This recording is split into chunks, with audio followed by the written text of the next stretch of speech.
sejahtera untuk kita semua. Shalom. Damai di hati. Hari ini semua orang percaya sementara merayakan hari ketuanan Roh Kudus atau yang kita sering sebut hari Pentakosta. Ketuanan Roh Kudus terjadi 50 hari sesudah dari Paskah. Dan dari kenaikan Yesus ke sorga, maka 10 hari dia naik ke sorga. Hendak mengarahkan kita semua bahwa hari raya Pentakosta bukanlah sekedar perayaan seremonial. Setiap tahun gereja kita merayakannya, melainkan kita harus memahami bahwa ini adalah sebuah momen sejarah penebusan ketika Allah menggenapi janjinya melalui pencurahan Roh Kudus. Karena itu dalam tradisi perjanjian lama, Pentakosta awalnya dikenal sebagai pesta panen. Orang boleh baca dalam Imamat 23 ayat 15 sampai 21. Tanda syukur atas pemeliharaan Sang Pencipta. Namun setelah kebangkitan dan kenaikan Kristus ke sorga, maka peristiwa ini memperoleh makna yang jauh lebih agung, bahwa Allah sendiri turun bekerja di dalam manusia melalui Roh-Nya. Karena itu dalam bagian bacaan kita, Pentakosta merupakan penggenapan nubuatan Nabi Yoel, tetapi juga sekaligus penegasan pemerintahan Mesias yang telah bangkit, bahwa Dia yang mati, Dia yang bangkit, Dia yang naik ke sorga dan mencurahkan Roh Kudus adalah Dia yang duduk di sebelah kanan Allah Bapa, yang hendak menyatakan kuasa dan otoritasnya ketika dinobatkan sebagai Raja di atas segala raja. Karena itu kesaksian dalam bagian bacaan kita, gereja mula-mula memahami bahwa Roh Kudus bukan tenaga impersonal, melainkan pribadi ilahi yang menerapkan karya keselamatan Kristus kepada umat pilihannya, bahwa hendak mengantar kepada kita sebuah pemahaman pencurahan Roh menjadi bukti bahwa Yesus benar-benar dimuliakan di sebelah kanan Allah Bapa dan kini memerintah atas sejarah dunia. Daud, dia menyaksikan itu dalam keterbatasannya manusia, bahwa dia mati dan tidak bangkit. Tapi dia mengingat janji dalam penggenapan Allah bahwa akan datang Mesias dari keturunan Daud. Dan karena itu dia menyampaikan bahwa inilah Dia Sang Mesias yang telah Tuhan utus ada dalam penggenapan janjinya, bahwa Dia yang mati, bangkit dan naik ke sorga, mencurahkan Roh Kudus atas kehidupan setiap orang percaya. Karena itu orang ingat di peristiwa kebangkitan dan kenaikan Yesus. ketika Yesus terangkat ke surga, maka murid-murid tercengang melihat kepada Yesus. Mereka melihat ke atas, tetapi ada suara Tuhan lewat malaikat. Apa yang perlu dilihat? Tapi pergilah untuk menyaksikan kebenaran tentang janji pengenapan Allah, bahwa Dia yang mati naik ke surga datang untuk memperlengkapi kehidupan kita lewat pekerjaan Roh Kudus. Dan ini yang disaksikan oleh para rasul, yang orang tahu mereka adalah orang-orang yang rendah dalam kelompok nelayan, tapi Allah memakai mereka. Ketika mereka berada di Yerusalem, maka dikuasailah mereka dengan Roh Kudus, dengan bahasa. Dan ketika banyak orang melihat, mereka juga heran, tapi juga mereka bertanya. Dan dari situ Rasul Petrus dengan berani mengingatkan dalam sebuah khotbahnya, karena memang bagian bacaan kita ini adalah khotbah Petrus. Dia menentang pemahaman orang-orang yang ada pada waktu itu, mengatakan mungkinkah mereka seperti orang yang mabuk anggur manis, karena mereka sedang berkata-kata yang tidak dimengerti oleh semua orang. Dan dengan tegas Petrus menyampaikan bahwa Dia yang telah mati dan bangkit betul-betul ada, dan Dia mengutus Roh Kudus untuk hadir bersama di tengah kehidupan. Dia tidak melihat dengan ruang dan waktu yang ada, tetapi di mana tempat ketika dihadirkan Roh Kudus, di situ Roh Kudus bekerja dan ada dalam kehidupan orang percaya. Dan karena itu mereka memahami dengan apa yang disampaikan oleh Petrus, dan akhirnya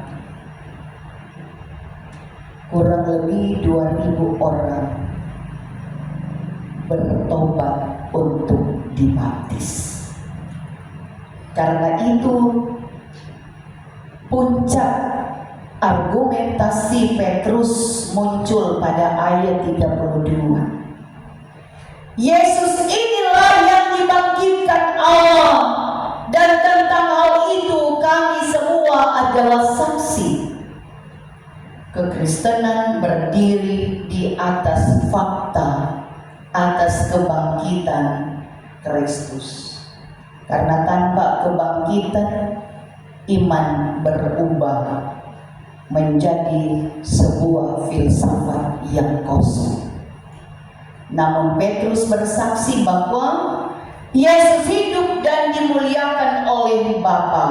Karena itu, sesudah Ia ditinggikan oleh tangan kanan Allah dan menerima Roh Kudus yang dijanjikan itu, maka dicurahkannya kepadanya apa yang kamu lihat dan dengar di sini.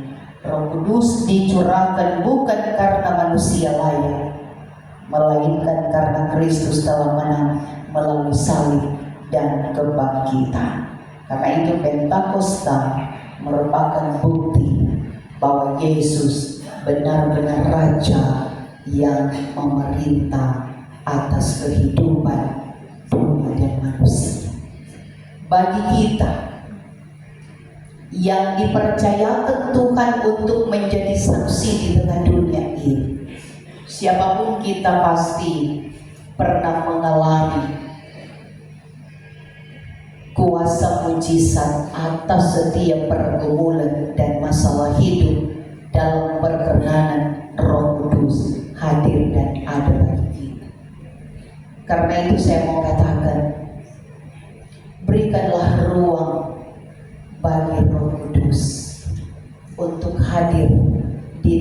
kehidupan kita. Ketika kita hadirkan Roh Kudus itu ada di hidup kita, maka kita akan dikendalikan dan dikuasai oleh Roh Kudus. Tapi ketika kita tidak mampu untuk menggerakkan Roh Kudus,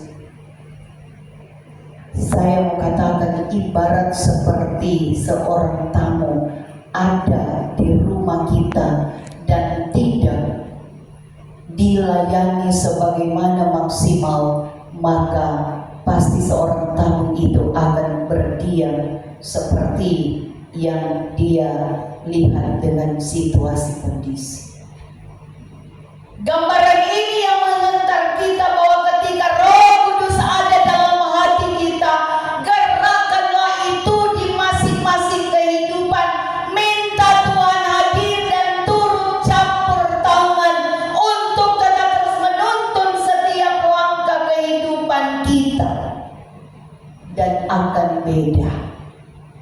Orang hidup yang dikuasai oleh Roh Kudus dalam menapaki hari-hari kehidupan dengan begitu banyaknya beban pergumulan, persoalan, masalah, mereka tetap hidup dalam ketenangan dan kesejukan hati. Tapi beda dengan orang yang hidup sesuai dengan roh manusia. Saya katakan, kalau orang hidup dengan disertai Roh Kudus, maka orang tidak akan pernah tenang. Tuh. Ibarat orang yang dapat penyakit kulit pasti tuh, yang tidak tenang dong, garos ini garos itu. Seperti itu kehidupan kita. Ketika roh manusia melekat dalam diri kita, saya mau katakan bahwa kita tidak pernah mampu untuk menerima setiap realita kehidupan. Yang ada pada kita adalah sebuah tantangan kehidupan yang semakin memberontak. Betul enggak? Tapi ketika kita dikuasai oleh Roh Kudus, maka kita akan dihentar dengan mengatakan, makasih Tuhan, Tuhan sokase iman.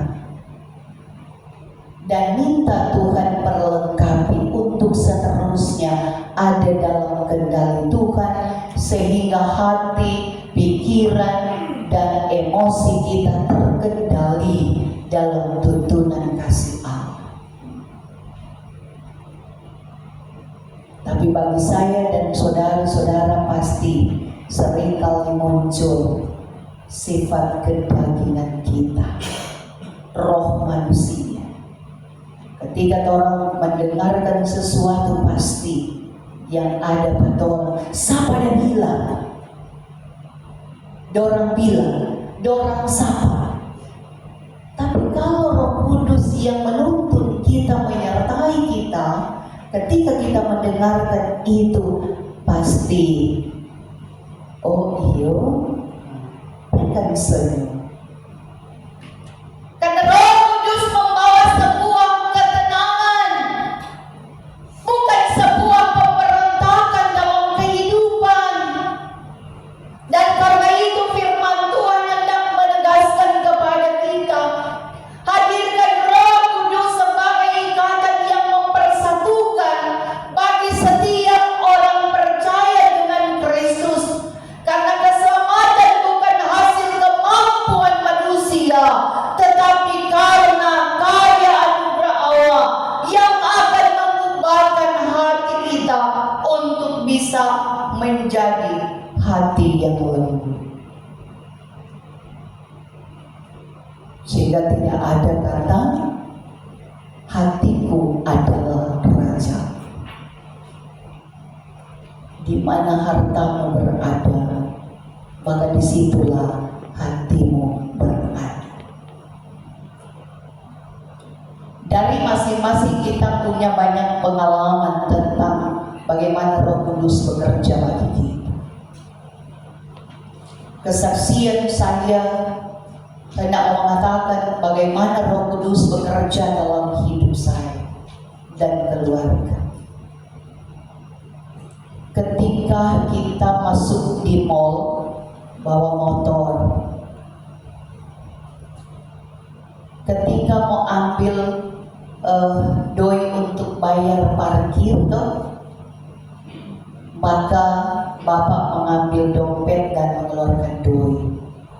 Akhirnya dompet itu cuma taruh di antara bapak dan ibu, soalnya nak kasih pulang di Popoji. Sampai di rumah cari-cari soalnya tidak ada. Semalam so tutup mall. Ketika di gereja, saya tidak duduk di tempat Pelsus dan saya duduk paling belakang. Saya mengatakan dalam hati, Tuhan, kita ada permintaan pada Tuhan. Izinkan saya tidak duduk di sini dan saya hanya menjadi anggota jemaat. Sampai teman-teman Pelsus heran, ya bagaimana tuh ibunya duduk di tanpa Pelsus. Selesai itu, dalam doa syafaat, saya cuma minta pada Tuhan, Tuhan, dompet suami saya jatuh tidak tahu di mana, tapi yang cuma tahu adalah Tuhan. Tuhan yang lihat pada punggung, Tuhan yang lihat pada ampe, dan pasti dengan kuasa Roh Kudus menggerakkan hatinya untuk mengembalikan itu. Hanya ini permohonan, dan ampunilah atas kelalaian dan kesalahan kami.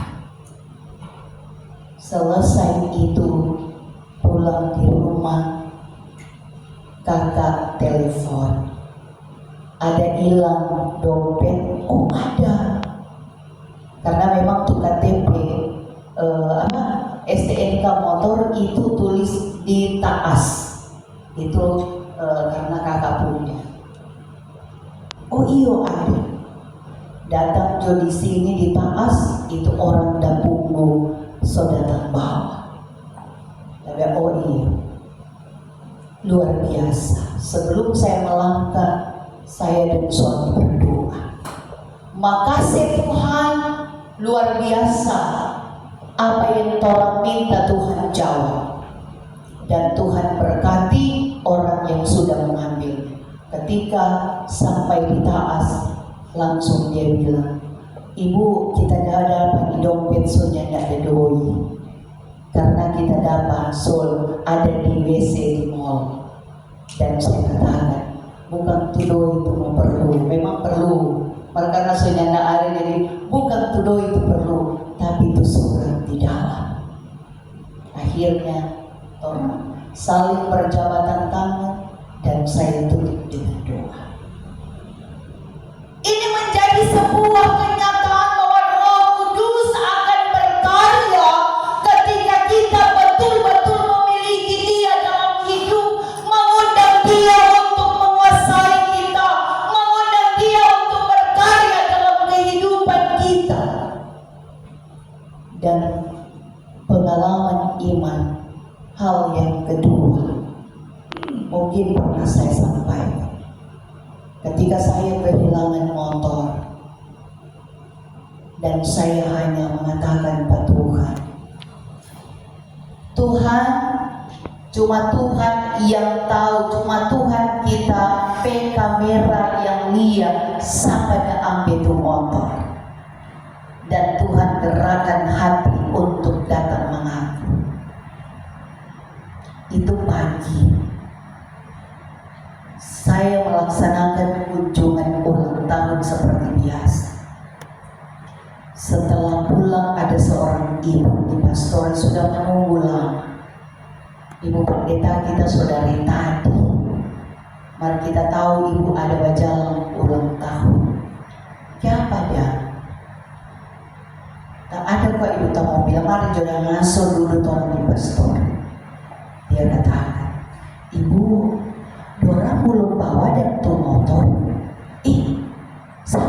sudah akhir. Dorang kok ada bawa tadi malam Pak kita ke rumah, kok dong bilang itu motor kita ada ambil Pak pendeta di Amian di dalam gereja. Waktu ibu bilang kasih pulang karena ini pendeta jamaah di pelayan. Tapi ternyata waktu Tuhan nyata dan jelas. Walaupun motor tidak dikembalikan, tetapi pengakuan dengan siapa yang mengambil itu sebuah keberuntungan yang sungguh kita yakini bahwa Allah berkenan bagi setiap doa yang selalu menghadirkan Roh Kudus. Proses berjalan, akhirnya ditahan dan dia keluar dengan langkah yang pasti. Memang di saat ibu pimpin ibadah, saat persembahan, langkah yang pasti terakhir dia maju meyakinkan bahwa dia suka keluar penjara. Di atas mimbar saya mengatakan, terima kasih Tuhan kalau toh dia sudah ada dalam pertobatan. Kalau toh dia masih atau dia hanya menunjukkan gayanya kepada hamba Tuhan berproses dengan cara Tuhan, 1 minggu kembali dia laksanakan pencurian. Ini dalam sebuah komitmen iman kita tetap terus meyakini bahwa Allah akan turut bekerja dengan kekuatan Roh Kudus bagi setiap orang yang tetap terus menghadirkan dia ada dalam hidup.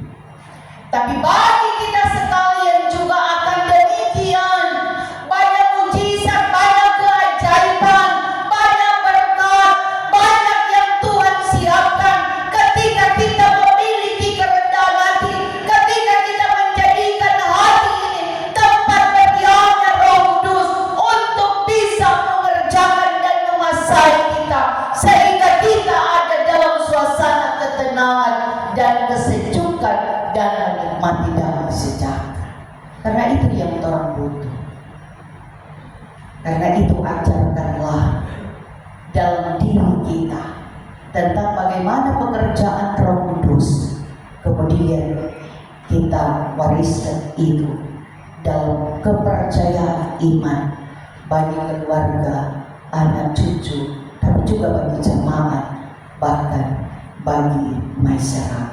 Tuhan Yesus memberkati. Amin.